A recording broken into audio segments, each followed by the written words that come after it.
പ്രിയമുള്ളവരെ, ഓരോ കൺവെൻഷനും ഒരു ജീവിത നവീകരണത്തിന് നമ്മെ ആഹ്വാനം ചെയ്യുകയാണ്. നോമ്പ് കാലഘട്ടത്തിൻ്റെ ചൈതന്യത്തിലാണ് നാം എല്ലാവരും. ഈ ചൈതന്യത്തിലായിരുന്നു കൊണ്ടാണ് ഈ കൺവെൻഷനിൽ നാം പങ്കെടുക്കുക. സിറോ മലബാർ സഭയുടെ കുർബാനക്രമത്തിൽ നോമ്പ് കാലഘട്ടത്തിലെ പ്രാർത്ഥനയിൽ, കാറോസൂസ പ്രാർത്ഥനയ്ക്ക് ശേഷമുള്ള പ്രാർത്ഥനയിൽ ഇങ്ങനെ പ്രാർത്ഥിക്കുന്നുണ്ട്: ആത്മാർത്ഥമായിട്ടുള്ള പ്രാർത്ഥനാ ചൈതന്യവും സഹോദര സ്നേഹവും ആത്മപരിത്യാഗവും പുലർത്തിക്കൊണ്ട് ഈ നോമ്പുകാലം ഫലദായകമാക്കുവാൻ ഞങ്ങളെ അനുഗ്രഹിക്കണമേ എന്ന്. ത്രിവിധ തലങ്ങളാണ് ജീവിത നവീകരണത്തിനായിട്ട് നമ്മോട് ആഹ്വാനം ചെയ്യുന്നത്. ആത്മാർത്ഥമായിട്ടുള്ള പ്രാർത്ഥനാ ചൈതന്യം, നിസ്വാർത്ഥമായിട്ടുള്ള സഹോദര സ്നേഹം, ചൈതന്യവത്തായിട്ടുള്ള ആത്മപരിത്യാഗം. ഇതുവഴി നമ്മുടെ ജീവിതങ്ങളെ നവീകരിക്കുവാൻ നമുക്ക് സാധിക്കണം. പ്രാർത്ഥനയിലൂടെ സമ്പന്നരായി നമ്മുടെ ആത്മാവിനെ കൂടുതൽ ചൈതന്യവത്തായിട്ട് മാറ്റണം. വചനം നമുക്ക് കൂടുതൽ അനുഗ്രഹപ്രദമാകണം. പൗരോഹിത്യ ദാന ശുശ്രൂഷയിൽ വൈദികാർത്തിയുടെ കൈവെപ്പ് ശുശ്രൂഷ കഴിഞ്ഞതിന് ശേഷം പുരോഹിതനായി അഭിഷിക്തനായിട്ടുള്ള നവവൈദികന് സുവിശേഷം നൽകിക്കൊണ്ട് ചൊല്ലുന്നൊരു പ്രാർത്ഥനയുണ്ട്: നമ്മുടെ കർത്താവ് ഈശോ മിശിഹായുടെ സുവിശേഷം നീ പ്രഘോഷിക്കുക. സുവിശേഷത്തിൽ ഈശോ നിന്റെ ശക്തി കേന്ദ്രമായിരിക്കണം. ഈശോയുടെ സുവിശേഷം നിനക്ക് വഴികാട്ടിയുമായിരിക്കണം. ഓരോ കൂദാശ പരികർമ്മം ചെയ്യുമ്പോഴും നമ്മോട് ആഹ്വാനം ചെയ്യുന്ന ഒരു പ്രേക്ഷിത ആഹ്വാനമുണ്ട്. അതാണ് നമ്മോട് പറയുന്നത്: നമ്മുടെ കർത്താവ് ഈശോ മിശിഹായുടെ സുവിശേഷം നീ പ്രഘോഷിക്കുക. സുവിശേഷത്തിൽ ഈശോ നിന്റെ ശക്തി കേന്ദ്രമായിരിക്കണം. ഈശോയുടെ സുവിശേഷം നിനക്ക് വഴികാട്ടിയുമായിരിക്കണം. ഈശോ തൻ്റെ പരസ്യ ജീവിതത്തിൻ്റെ സമാപനത്തിൽ അവിടുന്ന് മഹത്വീകരിക്കപ്പെടുന്ന അവസരത്തിൽ തൻ്റെ കുരിശുമരണത്തിനും ഉത്ഥാനത്തിനും ശേഷം സ്വർഗാരോപിതനാകുന്നതിന് തൊട്ടു മുമ്പ് തൻ്റെ അപ്പസ്തോലന്മാരെ 11 പേരെയും ഗലീലയിലെ മലയിലേക്ക് ക്ഷണിച്ചു. അവനെ കണ്ടപ്പോൾ അവനെ ആരാധിച്ചു. എന്നാൽ ചിലർ സംശയിച്ചു. യേശു അവരെ സമീപിച്ച് അരുൾ ചെയ്തു. മത്തായിയുടെ സുവിശേഷം 28-ാം അധ്യായം 16 മുതൽ 20 വരെ വാക്യങ്ങൾ. യേശു അവരെ സമീപിച്ച് അരുൾ ചെയ്തു: സ്വർഗത്തിലും ഭൂമിയിലുമുള്ള എല്ലാ അധികാരവും എനിക്ക് നൽകപ്പെട്ടിരിക്കുന്നു. ആകയാൽ നിങ്ങൾ പോയി എല്ലാ ജനതകളെയും ശിക്ഷപ്പെടുത്തുവിൻ. പിതാവിൻ്റെയും പുത്രൻ്റെയും പരിശുദ്ധാത്മാവിൻ്റെയും നാമത്തിൽ അവർക്ക് ജ്ഞാനസ്നാനം നൽകുവിൻ. ഞാൻ നിങ്ങളോട് കൽപ്പിച്ചവയെല്ലാം അനുസരിക്കുവാൻ അവരെ പഠിപ്പിക്കുവിൻ. യുഗാന്ത്യം വരെ ഞാൻ എന്നും നിങ്ങളോടുകൂടെ ഉണ്ടായിരിക്കും. ഈശോയുടെ പ്രേക്ഷിത ദൗത്യം ഉൾക്കൊണ്ടവരാണ് ഞാനും നിങ്ങളുമൊക്കെ. ഈ പ്രേക്ഷിതാഭിമുഖ്യത്തോടുകൂടെ ജീവിക്കാനായിട്ട് വിളിക്കപ്പെട്ടവരാണ് പൗരോഹിത്യം സ്വീകരിച്ച ഞങ്ങളും സമർപ്പണ ജീവിതത്തിലായിരിക്കുന്ന സമർപ്പിതരും കുടുംബജീവിതത്തിലായിരിക്കുന്ന ആത്മായ സഹോദരങ്ങളും ഓരോരുത്തരുടെയും ദൗത്യമാണ് മാമോദീസായിലൂടെ, സ്ഥൈര്യലേപനത്തിലൂടെ, വിശുദ്ധ കുർബാനയിലൂടെ നാം സ്വീകരിക്കുന്ന കൗദാശികമായിട്ടുള്ള ശക്തി, ആ ശക്തി സ്വീകരിച്ചുകൊണ്ട് മറ്റുള്ളവരിലേക്ക് ഈ ദൗത്യം എത്തിക്കുവാനുള്ള കടമ. ലിയോ മാർപ്പാപ്പ തൻ്റെ ആദ്യത്തെ വിദേശ യാത്ര നടത്തിയത് തുർക്കിയിലേക്കാണ്. കഴിഞ്ഞ വർഷം നവംബർ മാസത്തിൽ തുർക്കിയിലേക്കുള്ള ലിയോ മാർപ്പാപ്പയുടെ യാത്രയിൽ ഒരു ലക്ഷ്യമുണ്ടായിരുന്നു. നാം ഇന്ന് വിശുദ്ധ കുർബാനയിൽ ചൊല്ലുന്ന വിശ്വാസ പ്രമാണം, നിക്യ വിശ്വാസ പ്രമാണം, അത് രൂപം കൊണ്ടിട്ട് 1700-ാം വാർഷികം ആഘോഷിക്കുകയാണ്. 1700-ാം ജൂബിലി ആഘോഷിക്കുകയാണ്. AD 325-ലാണ് 318 മെത്രാന്മാർ ഒരുമിച്ച് കൂടി കത്തോലിക്ക വിശ്വാസം എന്താണ് എന്ന് വ്യക്തമായിട്ട് പരിശുദ്ധാത്മാവിൻ്റെ ചൈതന്യത്തെ നിറഞ്ഞുകൊണ്ട് ഡിഫൈൻ ചെയ്യുകയായിരുന്നു, നിർവചിക്കുകയായിരുന്നു. അതിനൊരു കാരണമുണ്ടായിരുന്നു. ആ കാലഘട്ടത്തിൽ യേശു ദൈവമല്ല, ഒരു മനുഷ്യനാണ് എന്ന് പഠിപ്പിച്ച ആരിയൂസിൻ്റെ തത്വങ്ങൾ പ്രചരിപ്പിക്കപ്പെട്ടിരുന്ന അവസരമായിരുന്നു. അതിനാണ് ആര്യനിസം എന്ന് പറഞ്ഞിരുന്നത്. ഈ ആര്യനിസം പ്രചരിപ്പിച്ചുകൊണ്ടിരുന്ന അവസരത്തിൽ ദൈവം സത്യമായും ഈശോ സത്യമായും ദൈവമാണെന്നും ദൈവം സത്യമായിട്ടും മനുഷ്യനായിട്ട് അവതരിച്ചതാണ് ഈശോ എന്നും വ്യക്തമായിട്ടും ശക്തമായിട്ടും പഠിപ്പിക്കുകയായിരുന്നു. അതാണ് നാം ചൊല്ലുന്ന വിശ്വാസ പ്രമാണത്തിൽ നമ്മെ പഠിപ്പിക്കുന്നത്. ആ വിശ്വാസ പ്രമാണം രൂപീകരിച്ചിട്ട് 1700 വർഷങ്ങൾ പിന്നിടുന്ന അവസരത്തിലായിരുന്നു ലിയോ മാർപ്പാപ്പ തുർക്കിയിലേക്ക് യാത്രയായത്. തൻ്റെ ആദ്യത്തെ വിദേശ യാത്ര. തുർക്കിയിൽ ഈ 1700-ാം വാർഷികം ആഘോഷിക്കുന്ന അവസരത്തിൽ ലിയോ മാർപ്പാപ്പ പറഞ്ഞൊരു വാചകമുണ്ട്. ഈശോയെ വെറുമൊരു പ്രവാചകനായിട്ട് ചിത്രീകരിക്കുന്നത് ക്രൈസ്തവ ദർശനമല്ല. ഈശോയെ വെറുമൊരു പ്രവാചകനായിട്ട് ചിത്രീകരിക്കുന്നത് ക്രൈസ്തവ ദർശനമല്ല. ഇന്ന് ഈശോയെ നമ്മുടെ സമൂഹവും വ്യത്യസ്ത രീതിയിൽ നിർവചിക്കുന്നുണ്ട്. അത് നിർവചിക്കുന്നുകൊണ്ട് തെറ്റില്ല. പക്ഷേ അടിസ്ഥാനപരമായിട്ടുള്ള യാഥാർത്ഥ്യത്തെ നിഷേധിച്ചുകൊണ്ട് നിർവചിക്കുന്നത് യഥാർത്ഥമല്ല. ക്രിസ്തുവിൻ്റെ ശിഷ്യരായിട്ട് വിളിക്കപ്പെട്ടിരിക്കുന്ന ഞാനും നിങ്ങളുമൊക്കെ ക്രിസ്തുവിൻ്റെ പ്രേക്ഷിത ദൗത്യത്തിൽ പങ്കുകാരുവാനായിട്ട് വിളിക്കപ്പെട്ടിരിക്കുന്ന നാം എല്ലാവരും അടിസ്ഥാനപരമായിട്ട് വിശ്വസിക്കേണ്ട വിശ്വാസ പ്രമാണമുണ്ട്. അത് നിഷേധിച്ചുകൊണ്ടുള്ള നിർവചനങ്ങൾ അത് ക്രൈസ്തവ ദർശനമല്ല. അതാണ് ലിയോ മാർപ്പാപ്പ തുർക്കിയിൽ ചെന്നുകൊണ്ട് പറഞ്ഞത്. വെറും പ്രവാചകനായിട്ട് മാത്രം ക്രിസ്തുവിനെ നിർവചിക്കുന്നത് ക്രിസ്തീയ ദർശനമല്ല. ഇന്ന് നമ്മുടെ നാട്ടിൽ ക്രിസ്തുവിനെ ഒരു വിപ്ലവകാരിയായിട്ട് നിർവചിക്കുന്നവരുണ്ട്, ഒരു നവോത്ഥാന നായകനായിട്ട് നിർവചിക്കുന്നവരുണ്ട്, ഒരു സാമൂഹ്യ പരിഷ്കർത്താവായിട്ട് നിർവചിക്കുന്നവരുണ്ട്.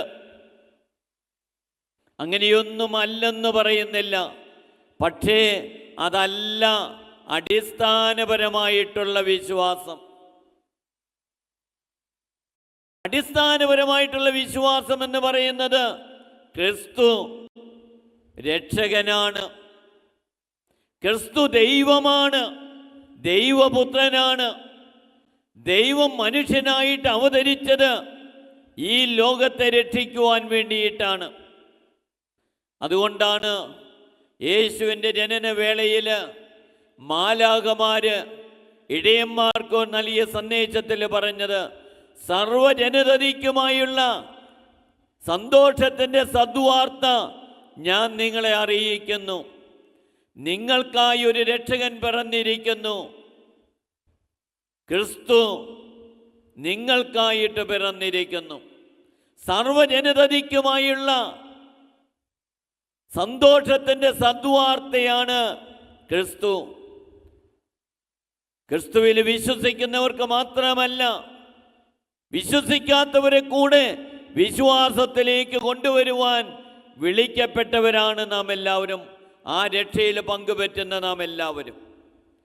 അങ്ങനെ ആ രക്ഷയിൽ പങ്കുപറ്റുന്ന ഞാനും നിങ്ങളുമൊക്കെ ഈശോ നൽകിയ കൽപ്പന ശിരസാ വഹിക്കേണ്ടവരാണ്. നിങ്ങൾ ലോകമെങ്ങും പോയി എൻ്റെ സുവിശേഷം അറിയിക്കുക, ഞാൻ പഠിപ്പിച്ചവയെല്ലാം മറ്റുള്ളവരെ പഠിപ്പിക്കുക, ലോകാവസാനത്തോളം ഞാൻ നിങ്ങളോടൊപ്പം ഉണ്ടായിരിക്കും. സ്വർഗാരോപിതനായ ശേഷം യേശു ഒരിക്കലും മനുഷ്യരൂപത്തിൽ ഭൂമിയിൽ പ്രത്യക്ഷപ്പെട്ടിട്ടില്ല. മറിച്ച് ആത്മാവിനാൽ നിറഞ്ഞ് ശക്തി നൽകി അവിടുന്ന് വിശുദ്ധ കുർബാനയിൽ, വചനത്തിൽ, സഭയിൽ, സമൂഹത്തിൽ അവിടുന്ന് സന്നിഹിതനാണ്. അനുദിനം നമുക്ക് ശക്തി നൽകിക്കൊണ്ട് അവിടുന്ന് നമ്മുടെ മധ്യത്തിൽ സന്നിഹിതനാണ്. ആ സന്നിഹിതനായ യേശുവിൻ്റെ സാന്നിധ്യം അനുഭവിക്കുവാൻ, അവിടുന്ന് രക്ഷകനാണെന്നുള്ള ബോധ്യത്തോടുകൂടെ നമ്മുടെ ജീവിതങ്ങളിൽ ആ രക്ഷകനെ ഏറ്റുപറയുവാൻ കടപ്പെട്ടവരാണ് നാം എല്ലാവരും. അങ്ങനെ യേശുവിൻ്റെ രക്ഷയിൽ പങ്കുപറ്റിയ നാം എല്ലാവരും അവിടുത്തെ രക്ഷകനും നാഥനുമായിട്ട് ഏറ്റുപറയണം. ഇവിടെ വലിയ വലിയ വെല്ലുവിളികളുടെ മധ്യത്തിലാണ് നാം നിൽക്കുന്നത്. ഭൗതികവൽക്കരണത്തിൻ്റെ വെല്ലുവിളി ഒരു ഭാഗത്ത്, വർഗീയ അധിക്ഷേപത്തിൻ്റെ വെല്ലുവിളി മറുഭാഗത്ത്. ഈ വെല്ലുവിളികളുടെ മധ്യത്തിലാണ് ക്രിസ്തു രക്ഷകനാണ്, ക്രിസ്തു ദൈവമാണ്, ക്രിസ്തുവിൻ്റെ വചനത്തിന് അനുസൃതമായിട്ട് നാം ജീവിക്കാൻ കടപ്പെട്ടവരാണ് എന്ന് നമ്മെ പഠിപ്പിക്കുന്നത്. പത്രോസ്യരുടെ ലേഖനത്തിൽ 5-ാം അധ്യായത്തിൽ 6-ാം വാക്യത്തിൽ നമ്മോട് പറയുന്നുണ്ട്, കർത്താവിൻ്റെ ശക്തമായിട്ടുള്ള കരത്തിങ്കിൽ താഴ്മയോടെ നിൽക്കുക, അവിടുന്ന് തക്ക സമയത്ത് നമ്മെ ഉയർത്തിക്കൊള്ളും. നമ്മുടെ ഉത്കണ്ഠകളെല്ലാം അവിടുത്തേക്ക് സമർപ്പിക്കുക. അവിടുന്ന് നമ്മുടെ കാര്യത്തിൽ ശ്രദ്ധാലുവാണ്. കർത്താവിൻ്റെ ശക്തമായിട്ടുള്ള കരത്തിങ്കിൽ താഴ്മയോടെ നിൽക്കുവാൻ വിളിക്കപ്പെട്ടവരാണ് നാം എല്ലാവരും. അങ്ങനെ താഴ്മയോടെ നിൽക്കണമെന്നുണ്ടെങ്കിൽ ഭൗതികതയിൽ നിന്നും ആത്മീയതയിലേക്ക് ഒരു തിരിച്ചു നടത്തം അനിവാര്യമാണ്. ഇന്ന് ഭൗതികതയുടെ സ്വാധീനം നമ്മുടെ കുടുംബങ്ങളുടെ അകത്തളങ്ങളിലേക്ക് എത്തിപ്പെട്ടിരിക്കുകയാണ്. എല്ലാ തലങ്ങളിലും ഭൗതികതയുടെ അതിപ്രസരം നമ്മെ സ്വാധീനിച്ചു കൊണ്ടിരിക്കുന്നു. എന്തുകൊണ്ടാണ് മാരകമായ ലഹരി വസ്തുക്കൾ ഇന്ന് നമ്മുടെ യുവാക്കളെ സ്വാധീനിക്കുന്നത്? എന്തുകൊണ്ടാണ് മദ്യത്തിനും മയക്കുമരുന്നിനും അടിമകളായിട്ട് ബുദ്ധിയും മനസ്സും ശരീരവും നശിപ്പിക്കുവാനായിട്ട് നമ്മുടെ യുവാക്കള്, നമ്മുടെ ജനം സ്വാധീനിക്കപ്പെടുന്നത്? അതിൻ്റെ ഫലമായിട്ട് ധാർമ്മികത ഇല്ലാതാകുന്നു, നീതി നിഷേധിക്കപ്പെടുന്നു, കൊലപാതകങ്ങളും ലൈംഗികമായിട്ടുള്ള ചൂഷണങ്ങളും പ്രചരിച്ചു കൊണ്ടിരിക്കുന്നു. ഇന്നെല്ലാ തലങ്ങളിലും ഈ ഭൗതികതയുടെ അതിപ്രസരം സ്വാധീനിക്കപ്പെട്ടിരിക്കുകയാണ്. ഇവിടെയാണ് ക്രിസ്തുവാണ് ഏകരക്ഷകൻ, ക്രിസ്തുവിലൂടെയാണ് രക്ഷ സംജാതമാകുന്നത്. ആ രക്ഷയിലേക്ക് കടന്നു വരുവാൻ വിളിക്കപ്പെട്ടവരാണ് നാം എല്ലാവരുമെന്ന്.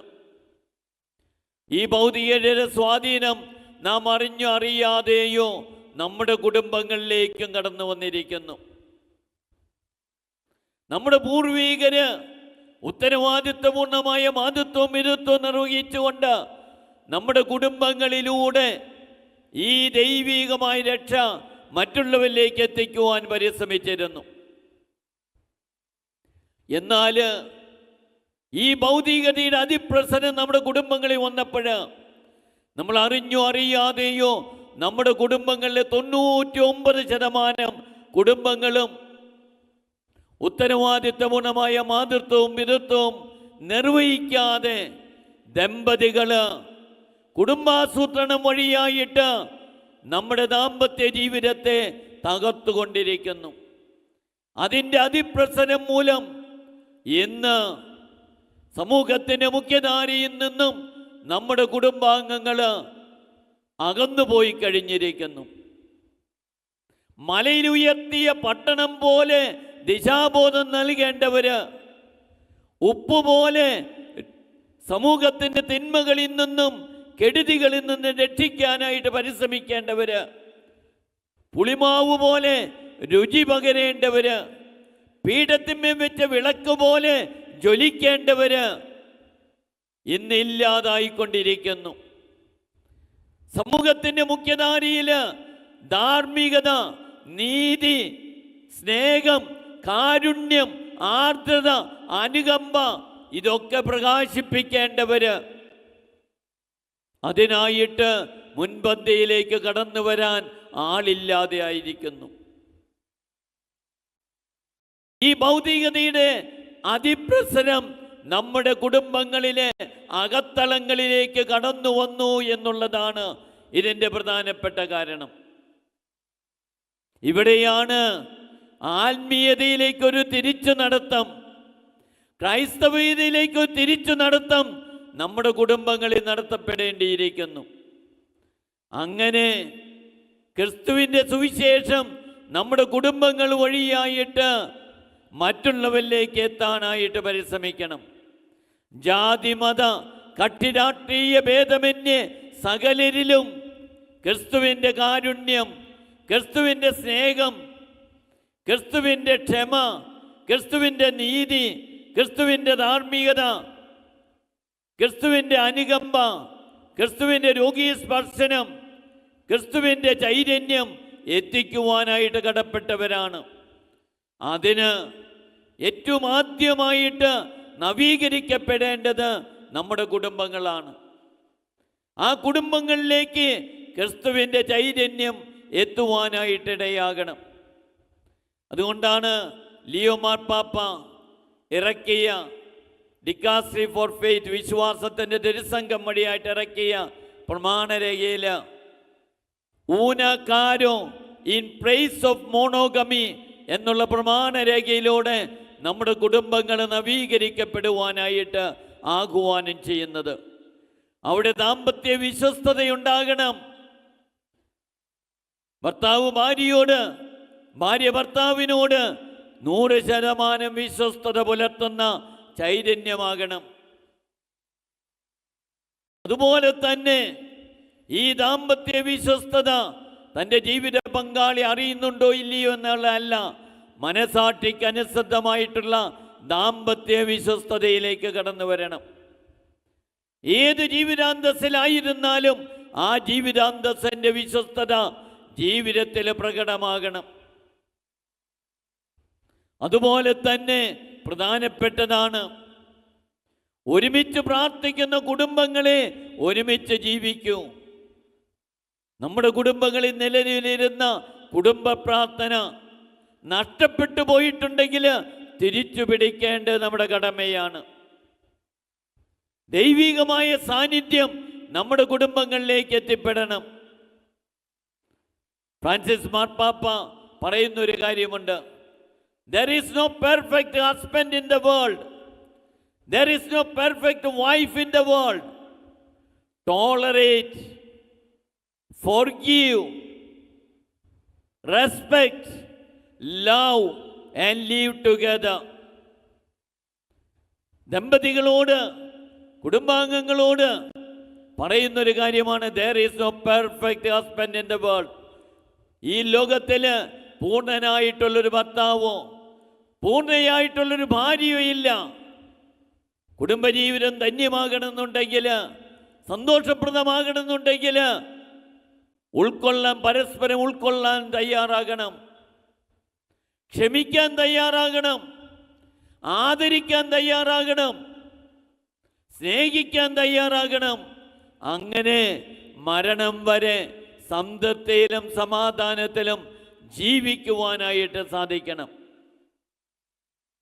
അങ്ങനെ ജീവിക്കുവാനായിട്ട് കഴിയണമെന്നുണ്ടെങ്കിൽ നമ്മുടെ ഹൃദയത്തിൽ ദൈവസ്നേഹം നിറയണം. ഫ്രാൻസിസ് മാർപ്പാപ്പ മരിക്കുന്നതിന് മുമ്പ് ഇറക്കിയ അവസാനത്തെ പ്രമാണരേഖയാണ് ഡിലെക്സിറ്റ് നോസ്. അവൻ നമ്മെ സ്നേഹിക്കുന്നു. ക്ഷമിക്കാനായിട്ട്, ഉൾക്കൊള്ളാനായിട്ട്, ആദരിക്കാനായിട്ട്, സ്നേഹിക്കാനായിട്ട് കഴിയണമെന്നുണ്ടെങ്കിൽ ദൈവത്തിൻ്റെ സ്നേഹം നമ്മുടെ ഹൃദയങ്ങളിൽ നിറയണമെന്നർത്ഥം. നമ്മുടെ ഹൃദയങ്ങളിൽ ദൈവത്തിൻ്റെ സ്നേഹം നിറയാനായിട്ട് കഴിയണം. അങ്ങനെ നിറയെങ്കിൽ മാത്രമേ ഈ സ്നേഹം മറ്റുള്ളവരിലേക്ക് പ്രസരിപ്പിക്കാൻ കഴിയുള്ളൂ. അതാണ് ഫ്രാൻസിസ് മാർപ്പാപ്പയുടെ കാലത്തിന് ശേഷം ലിയോ മാർപ്പാപ്പ ഇറക്കിയ പ്രമാണരേഖ ഡിലെക്സിത്തെ, ഞാൻ നിന്നെ സ്നേഹിക്കുന്നു. നമ്മുടെ ഹൃദയത്തിൽ ദൈവത്തിൻ്റെ സ്നേഹം നിറഞ്ഞാൽ, നമ്മുടെ ഹൃദയത്തിൽ ഈശോയുടെ സ്നേഹം കൊണ്ട് നിറഞ്ഞാൽ തീർച്ചയായിട്ടും ആ സ്നേഹം മറ്റുള്ളവരിലേക്ക് നമുക്ക് പ്രസരിക്കാനായിട്ട് കഴിയും. ആ സ്നേഹം മറ്റുള്ളവരുടെയിലേക്ക് നൽകുവാനായിട്ട് കഴിയും. അതാണ് ഈശോ ഗ്രീക്കുകാരെ കണ്ടപ്പോഴും ഈശോ പറഞ്ഞു, യോഹന്നാന്റെ സുവിശേഷം 12-ാം അധ്യായം വായിക്കുന്നുണ്ട്, ഗോതമ്പ് മണി നിലത്ത് വീണ് അഴിയുന്നില്ലെങ്കിൽ അത് അതേപടിയിരിക്കും, അഴിയുന്നെങ്കിലോ അതിൽ നിന്ന് പുതിയ മുളയെടുക്കും. ഈ ജീവിതം വ്യയം ചെയ്ത് മറ്റുള്ളവർക്ക് നന്മയുള്ളവണമെന്നുണ്ടെങ്കിൽ നമ്മുടെ ഹൃദയത്തിൽ ദൈവസ്നേഹം നിറയണം. ആ സ്നേഹത്തിൽ നിന്ന് മറ്റുള്ളവരിലേക്ക് ആ സ്നേഹം പ്രസരിപ്പിക്കാനായിട്ട് കഴിയണം. പ്രിയമുള്ളവരെ, ഭൗതികവൽക്കരണത്തിൻ്റെ സ്വാധീനം നമ്മുടെ ജീവിതങ്ങളിലേക്കും കടന്നു വരുന്നുണ്ട്. അവിടെ ആത്മീയത, ക്രൈസ്തവികത, ദൈവികത അത് കടന്നു വരുവാൻ നല്ല ആത്മാർത്ഥമായിട്ടുള്ള പ്രാർത്ഥനാ ചൈതന്യമുണ്ടാകണം. നമ്മുടെ കുടുംബങ്ങളിലെ പ്രാർത്ഥനാ ചൈതന്യം നിലനിർത്തുവാനായിട്ട് നമുക്ക് കഴിയണം. വിശുദ്ധ ബലിയിൽ ആഴ്ചയിൽ ഒരിക്കലെങ്കിലും പങ്കെടുക്കാത്ത ഒരു ക്രൈസ്തവനും ഉണ്ടാകാൻ പാടില്ല. വചനം വായിക്കാത്ത ഒരു ദിവസവും നമ്മുടെ ജീവിതത്തിൽ ഉണ്ടാകാതിരിക്കട്ടെ. എല്ലാ ദിവസവും വചനം നമ്മൾ വായിക്കണം. ഈശോയുടെ സുവിശേഷം നമുക്ക് വഴികാട്ടിയാകണം. സുവിശേഷത്തിൽ ഈശോ നമ്മുടെ ശക്തി കേന്ദ്രമായിട്ട് മാറണം. അതിന് ഈശോ ദൈവമാണെന്നുള്ള ബോധ്യവും ആ ബോധ്യത്തിൽ നിന്ന് ഉടലെടുക്കുന്ന ആ രക്ഷയിൽ പങ്കുപറ്റുന്നവരാണ് നാം എന്നും നമ്മുടെ മനസ്സിലുണ്ടാകണം. അപ്പോൾ കുദാശയിലൂടെ നമുക്ക് ലഭിച്ച കൃപാവരം അനുദിനം ഉജ്ജ്വലിപ്പിക്കുവാനായിട്ട് കഴിയും. കാരണം ഭീരുത്വത്തിൻ്റെ ആത്മാവിനെ അല്ല നമ്മൾ സ്വീകരിച്ചിരിക്കുന്നത്, സ്നേഹത്തിൻ്റെയും ആത്മനിയന്ത്രണത്തിൻ്റെയും ശക്തിയുടെയും ആത്മാവിനെയാണ്. ആയതിനാൽ നമ്മുടെ കർത്താവ് ഈശോ മിശിഹായ്ക്ക് സാക്ഷ്യം വഹിക്കുന്നതിൽ നാം ലജ്ജിക്കുവാനായിട്ടിടയാകരുത്. അപ്പോൾ പ്രത്യാശയിൽ നാം സന്തോഷിക്കും, കഷ്ടതയിൽ സഹനശീലരാകും, പ്രാർത്ഥനയിൽ സ്ഥിരതയുള്ളവരായിത്തീരും. അങ്ങനെ പ്രത്യാശയിൽ സന്തോഷിക്കുന്ന സമൂഹമായിട്ട്, കഷ്ടതയിൽ സഹനശീലരാകുന്ന സമൂഹമായിട്ട്, പ്രാർത്ഥനയിൽ സ്ഥിരതയുള്ള സമൂഹമായിട്ട് നമുക്ക് മുന്നോട്ട് പോകാനായിട്ട് കഴിയും. പ്രിയമുള്ളവരെ, ഈ 37ാമത് ദേശീയ ബൈബിൾ കൺവെൻഷൻ ഇവിടെ നടക്കുമ്പോൾ ഇതിൽ പങ്കെടുക്കുന്ന എല്ലാവർക്കും ഞാൻ ദൈവാനുഗ്രഹം നേരുകയാണ്. നമ്മുടെ കുടുംബങ്ങൾ നവീകൃതമായി തീരണം. നമ്മുടെ കുടുംബങ്ങളിലെ ഭൗതികതയെ തീർത്തുമില്ലാതാക്കി ആത്മീയത കടന്നു വരുവാൻ ഇടവരണം. കുടുംബങ്ങൾ നവീകരിച്ചാലേ സഭ നവീകരിക്കപ്പെടുകയുള്ളൂ. സഭ നവീകരിക്കപ്പെട്ടാലേ ഈ ലോകം നവീകരിക്കപ്പെടുകയുള്ളൂ. കാരണം സഭയുടെ ശിരസ് ക്രിസ്തുവാണ്. സഭയുടെ ചെറിയ പതിപ്പാണ് കുടുംബം. കുടുംബത്തിലെ ശിരസ് അത് ക്രിസ്തുവാണ്. അതുകൊണ്ട് നമ്മുടെ കുടുംബങ്ങൾ തിരുക്കുടുംബങ്ങളായിട്ട് മാറണം. തിരുക്കുടുംബങ്ങളായിട്ട് മാറണമെന്നുണ്ടെങ്കിൽ ക്രിസ്തുവിൻ്റെ സാന്നിധ്യം അവിടെയുണ്ട് എന്ന് ഉറപ്പ് വരുത്തണം. അങ്ങനെ ക്രിസ്തുവിൻ്റെ സാന്നിധ്യം നിറഞ്ഞ നമ്മുടെ കുടുംബങ്ങളായിട്ട് ഉത്തരവാദിത്വപൂർണമായ മാതൃത്വവും പിതൃത്വം നിർവഹിക്കുന്ന ദമ്പതികളുടെ വലിയ സാന്നിധ്യമായിട്ട് നമ്മുടെ കുടുംബങ്ങൾ മാറണം. നമ്മുടെ മക്കൾക്ക് ദിശാബോധം നൽകാൻ കഴിയണം. നമ്മുടെ മക്കൾ സമൂഹത്തിൻ്റെ മുഖ്യധാരയിൽ ജ്വലിക്കുന്നവരായിട്ട് മാറണം. അതിന് സാധിക്കട്ടെ എന്നാണ് ഞാൻ ആശംസിക്കുന്നതും പ്രാർത്ഥിക്കുന്നതും.